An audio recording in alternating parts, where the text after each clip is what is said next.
Your Excellencies, ladies and gentlemen, it really gives me great pleasure to be with you here today in this beautiful city. And I would like to thank very much the organizers for their very kind invitation. The title of my talk, my presentation today is Gulf Oil Exporters' Energy Transition Policies. I'm going to be dividing my talk into two parts.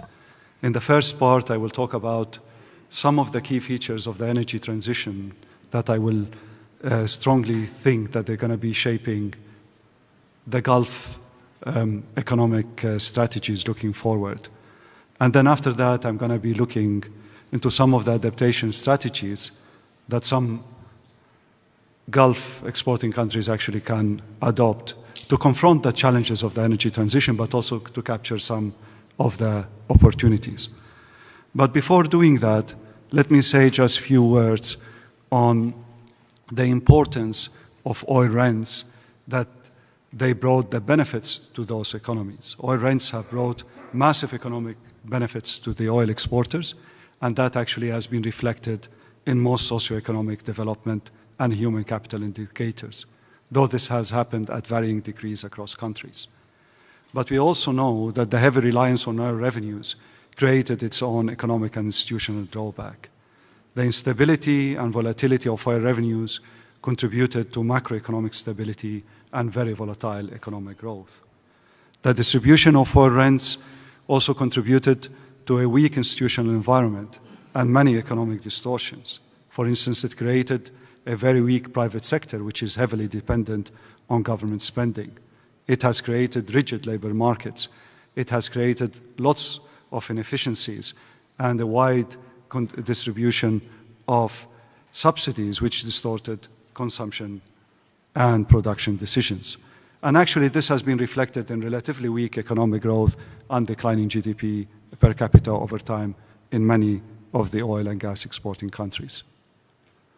Now, this challenge is becoming more pronounced as the prospects of oil demand are becoming more uncertain due to energy transition and decarbonization policies. Now, I don't have my own projections about oil demand, but as you can see from the graph on the right, this uncertainty is very wide, especially after 2030. But I would like to make a few observations on these projections. First of all, that these oil demand projections are extremely sensitive to the underlying assumptions of the model. These rely very much on assumptions you make about economic growth, population growth, transformation in the transport sector, the global carbon tax. And by changing any of these assumptions, one can push the peak forward or backward by 10, 20 years, depending on these assumptions. The other observation that I would like to make as well is that the purpose of the exercise matter. Not all of these graphs that you see here are forecasts. Some of them actually what we call are backcasting.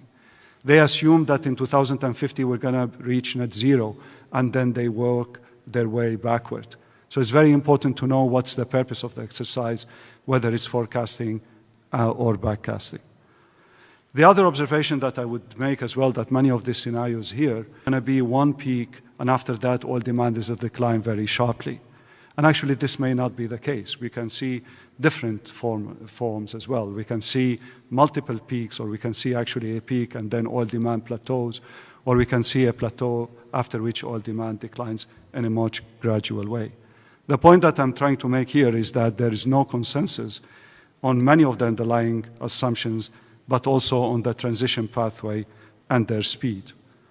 And that's why it's very important to realize that the energy transition adds new layers of uncertainty, and it's the views that you have on the energy transition are being very important in shaping strategies looking forward.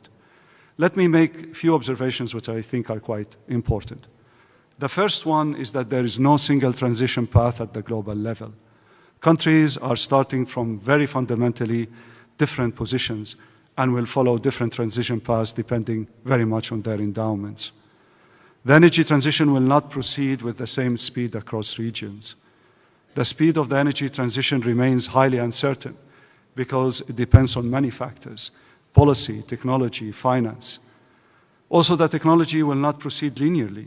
It could be subject to setbacks, as we have seen recently as a result of the Russia-Ukraine war, but also developed and developing country tensions on climate finance or deglobalization.